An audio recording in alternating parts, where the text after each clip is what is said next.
and welcome to the Early Years Insight with me, Kathy Leatherbarrow from Eden. And today we're welcoming back Alan Kennedy. Nice to see you back. Nice to be here. Oh, good. Good to see you again. And you've come with some new developments that you're doing for us, is that right? That's right, yeah. It's a new course that you've wrote for and developed for us, isn't it? We've already got the Child's Developing Mind level 1 and 2, and now the new course is the Mindful Driver. Wow. Do you want to tell me how it's come about? Yeah, I've done some work. John doesn't mind me telling you this, but I've done some work with his son when he had a bit of an incident in his car. And he was suffering from some PTSD, and so I helped him with that, and he recovered very quickly from that and got his confidence back. And then we start to think about, about all the other young people in the world, in particular the apprentices that work for Eden, who, we've got some anecdotal evidence that these young people can suffer from stress and anxiety when they're learning to drive, when they're coming up to the test, when they're taking the driving test. And we've talked a bit more about what we could do in general for drivers. So we're thinking about... Is this all drivers in general, Alan, or younger drivers particularly? Well, eventually, yes. We want to, target, help, support all drivers if we can. First of all, we've got a few groups of drivers. We've got those drivers who are not drivers yet, young people who are thinking about driving but are starting to get a bit worried about it. But they're very eager to get in the car as well, aren't they, and learn. But, I know from my own experience working in road safety with young people in schools and colleges that they do get quite anxious. So it's those people before they actually start to drive who are thinking about it. Then there's the second group who are actually learning to drive and they're coming up with the driving test and they're becoming, quite stressed and anxious. Sometimes, getting panic attacks, and that's really affects how they perform on the driving test. The third group, it's those people who've already passed their test, and that we're talking about maybe more mature drivers, into middle age and older, who are now worried about driving on really busy roads like motorways, dual carriageways, getting into city centres. Yeah, you become very much aware of the consequence. You do, don't you? You do, yeah. Yeah. And then there's the other group like John's son, who maybe had a crash, had an accident, and hopefully they're okay physically. But quite often that leaves them with some mental scars. PTSD makes them more anxious, less motivated to actually drive in certain areas. So it's to help them as well. And that can make you more hazardous, can't if you're not confident behind the wheel. It can because, if you're concerned, if you lose confidence, if you become anxious and worry about things, you might drive differently. You might take risks that you wouldn't normally take. And it's an unintended consequence of that anxiety, so you might do things like drive a bit slower on the motorway, and that can cause problems, and brake far too early. There's lots of things that can go wrong because we lose our confidence due to, events and anxiety and many other things.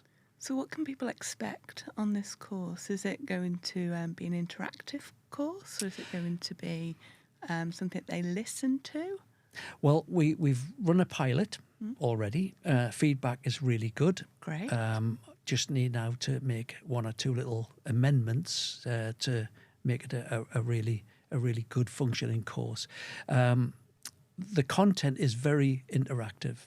So the important thing about the course is, and I've talked to John quite a bit about this when we were devising it, the thing is that in the UK, and I guess in many other countries around the world, what we do with learners, whatever age they are, learning to drive, we teach them how to operate the vehicle. We teach them how to get from A to B safely, well, hopefully safely. We teach them the rules of the road, like the highway code. So these are the rules you need to know to get from A to B safely. And people will pass the test in the main. What we don't deal with is stress, anxiety, confidence, all of the psychological things that get in the way of driving safely.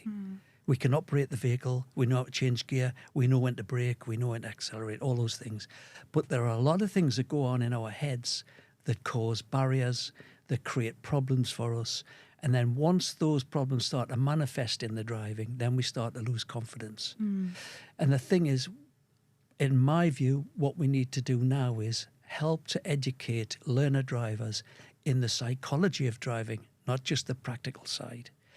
Because once we understand what brings on stress and anxiety and possibly panic attacks, then we can start to understand how to deal with it. If we don't understand what the problem is, we can't change it. We just think, what's going on here? Why am I feeling anxious? Why am I having panic attacks? And I presume there's some science behind this as well, isn't there, in terms of the brain development still of young adults? Yeah. So on the course, we'll be doing a lot of practical things, interactive things. It's an online course, obviously. So we'll be discussing what makes a good driver. What are the traits of a good driver? And that will draw things out from the learners, because we all know something. And my job is to bring that out and to fill the gaps in their knowledge. And then we'll start to talk about the science, why we do the things we do. In a previous career, we did some research with Professor Steve Stradling about young drivers, and it was all about risk management. The science is that the brain matures from the back to the front. Right. It's the frontal cortex that develops last. And inside the frontal cortex, we have lots of executive functions that are really important tools to help us manage our lives. And it's not until we get into adulthood that it's developed fully. So in young children, for example, 5, 6, 7, 8, their frontal cortex isn't developed hardly at all. Yeah. So things like risk management, that doesn't exist. They don't have those tools to manage the risk. So that's why many young children will do things over and over again and still have the same results, because they don't understand the risk. They haven't got the tools to deal with it. Similarly, they don't have the tools to deal with their impulses. That's why young children maybe run off, maybe hit another child or steal something, say something out of turn. Yeah, it's impulsive. Yeah, it's impulsive. They don't have the control yet. And emotional control is a big one as well. Yeah. Why do children suddenly cry? Why? Who knows? Yeah, I asked my granddaughter, "Why are you crying?" I don't know. But it's okay. It's okay. Yeah. But it's because they don't have the tools to understand and to manage it. The really worrying thing is that these executive functions, they don't fully develop in females until around the age of 20. Wow. Fully develop. I'm not saying they're not developed. And in males, it's later. It could be mid-20s or even later. So when we've got... I feel like you're giving lots of young men here a good excuse for no... Well, it's not... Well, let me finish and then you'll know. So when you think about it, we've got learners who are, 17, 18, and their frontal cortex aren't developed as well as those who are 20, 24, 25. So they will more than likely have risk management issues. They'll have problems with scanning, visual scanning and awareness, things like that, impulse control, emotional control. And there are things like planning, problem solving. Those things aren't developed fully yet. And this is more than likely, I'm absolutely certain in saying this. And using all of those while you drive, you need to aren't use those. you? Yeah. And this is almost certainly why so many young drivers are involved in crashes. And it's big headline news at the moment, isn't it? It's not because they behave badly. It's because the frontal cortex says, well, what do you want me to do about it? Yeah. And when you look at the accident stats in learner drivers, young drivers... And boys particularly, isn't it? Well, yes, but girls are now coming up in the ranks as well. You can see that the accident stats start to go right up from the age of 17, and then they peak at around the early 20s, and then they tail off after 25. Right. And that kind of correlates with the research that's been done.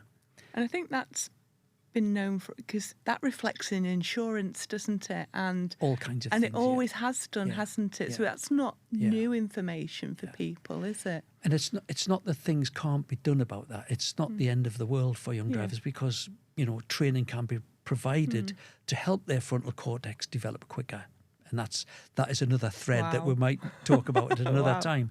But I'd like to focus on the emotional bit, because getting back to why we've developed this course, it's to help them understand why they get stressed, why they suffer from anxiety attacks, panic attacks. And the course goes on from that, what makes a good driver scenario, to what is the science behind it. So what causes the anxiety, what causes the stress. And we look at the anxiety timeline. And that is basically, we talk about the past and the future and the now. The past doesn't exist only in our memories. Yeah. It's gone. So it can't be changed. And the future, it's in the future. We don't know what's going to happen. No. But what we do, we sabotage ourselves in the now. And we think, oh my gosh, I've got driving lessons coming up. And I've got a driving test to take. And then subconsciously we look back into the past and we start to pull together memories, and it may be other people's memories and experiences, and we pull together these images and we start to build an image of failure. Yeah. And then we project that into the future and we have a vision of failure. And then we start to get stressed and anxious about it. And so we sabotage ourselves. Yeah, and it's such a big thing though, isn't it? Because I can remember when I learnt to drive, I remember being so scared after my first one of being in control of that vehicle on my own. It took me quite a while to get over that, to the point where my instructor came to, collect me from home for the next one. Yeah. I had to pull my sister out of the shower to go and tell him that I wasn't well and I couldn't do it, because I needed quite a bit of time between that first lesson and my second lesson to really come to gather yourself. Yeah. And so you're a perfect example. I found it really stressful. You're a perfect example. Traffic going past you on the road and you've got control of this vehicle where you don't really know what you're doing. You're trying to listen to the instruction from your instructor at the side, and you can't quite get the clutch and the accelerator. I was overcome on my first one, and my poor sister got pulled out of the shower. And many him. people are the same, I hear stories, I see it from you. My granddaughter, she's kind of started to learn to drive now, was stopped, and she's kind of losing her confidence again. So I see it all of the time, and it's natural, as you say, you're getting into this ton of steel, and it can be dangerous. And it's dangerous, and maybe I could do some damage, But what happens is that we gradually get confident, confidence increases, hopefully, and then what happens then is subconsciously we start to do things automatically. The subconscious mind takes over and says, I know how to change gear now. Yeah. And one day you just jump in the car and you don't have to think about it. Yeah. But unfortunately for a lot of people, it's a big struggle. It's hard. And the anxiety holds them back. Like you had to pretend you were ill because of the anxiety. I knew I needed more time. Yeah. So what we want to do with this new course is help people understand where the stresses come from, where the anxiety comes from, how it manifests itself, and then how to deal with it. That's the key. That's the key, isn't it? There are two major things. Yeah. What causes it? Because a lot of people don't understand it. How to deal with it. But then there's a third element as well, because what I do is with the timeline, the anxiety timeline, I reverse that. I flip it over and I say, so, right, okay, rather than sabotage ourselves, let's look back now at some really good things that happen in life. Let's start to think back, to memories of good times, when you had a great laugh, when you're on holiday, and maybe other people's experience of having a good time. It might be some people's great experience of taking drive lessons and passing the test. And then start to visualize that for yourself. And then you start to get these good emotions rather than bad ones. Yeah. And then we project them into the future and we start to visualize actually driving really well. Yeah. And actually sailing through the driving test. It's manifesting. Manifesting. Yeah. So I know it's a buzzword now. But a lot of young teenagers that I've learnt who've been on the Child's Development Mind course mention manifesting. When we get to that point, that's manifestation, isn't it? Yeah. So what we want to do is help people understand how to do that. So practical skills, how to relax, how to visualize and start to manifest that vision, that positive vision of the future of passing the test and then being a really good driver. And I suppose if you're calmer as well, you're going to take in more knowledge as well, aren't you? And be able to improve from that. Yeah. And from there, we want to make that available to the public. Wow. And I believe it's going to be free of charge. So we really want to help new drivers, more mature drivers, and that could be, people of a certain age who get to a point in life where... Well, I've got lots of friends now that are saying, motorway driving's not for me anymore. Yeah. Just, it's being hemmed in with lorries, it's the fast pace, there's lots of traffic, there's, can become a big thing, can't it? When, And we're thinking of actually doing a specific course to help specifically women who are at an age where, hormones are changing and confidence starts to disappear. It's to help them understand what is going on in their heads. Yeah. And once they understand that, then we can give them coping strategies, tools that they've probably never thought of, never used before, to help them when they drive on that motorway confident. It's life skills as well. Life skill, yeah. You don't need to lose confidence as you get older. Confidence should increase and increase to a level where it's sensible. And we don't want people to be overconfident and make mistakes. But we would like the whole of the British public, no matter what age they are, whether they're 17 or 70 or 80, to be able to confidently operate a vehicle on the roads safely and consider everyone around them and know that they can do it well. Unfortunately, in the past, I don't really think we've had that. No. So I see this as a really new venture. But, and also there's lots of things being suggested at the moment, isn't there, for young drivers, with lots of campaigns going on, with no passengers for 6 months. And, do you think that's wise? Well, it's hard to say, really. What I would say, though, is talking from the science point of view, from a subconscious point of view, whenever we ask somebody, for example, if you go out in the car on a frosty morning, your husband might say, "No, take care, Kathy, because it's dangerous out there." What we do subconsciously, we go, "It won't happen to me. Yeah. It won't happen to me. I'll be all right." And so, therefore, we reject the message. So, in a way, if we're constantly telling young people that they're dangerous, but, so you can't carry more than 2 passengers or whatever it's going to be, or you need a black box, because you have to be monitored. Yeah. The message is that actually you think we're dangerous, and they reject that message. Yeah, and untrustworthy. Yeah, and untrustworthy. Yeah. So we need to be giving them more positive messages about what they can do and help them understand the process of the mind, of the brain, how it works, because they haven't got a clue. And in my experience... And why would they, though? Why would they? Why would they? In my experience working with young people, young drivers, certainly over the past 2 years with the Child's Development Mind course, I've learnt a lot about young people, and they just simply don't know this stuff. Yeah. And if that could be aligned with their practical driving skills, I'm sure we could grow drivers right from day one into confident, positive, well-behaved individuals, rather than scaring them, where they reject the safety messages and just say, "Well, I'm going to do it anyway," Yeah, I'm going to fill up my car with my friends and we're going for a drive, and we are, we can get some speed up then. Yeah. Because they simply don't have that subconscious kind of knowledge and awareness, understanding of how it works. Yeah. So when's this going to be available from? Do we know? Yeah, we're aiming for, it's early November now. I'm hoping we can get the first courses running in December before Christmas. Wow. It all depends on what else happens in the world, and we're thinking of a second course as well. Yeah.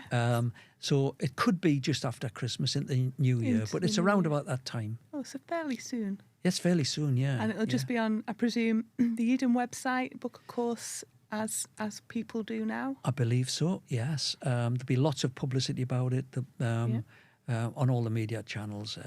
That's not my part of the, No, of the that's show. our But part. It's not my part either. No, it isn't. But I'm sure John has got it, and the others, the media team have got it all lined up. Yeah. We want to do a big splash on this because it is really, really important. It's a huge issue, for the UK. The economy and absolutely. everything.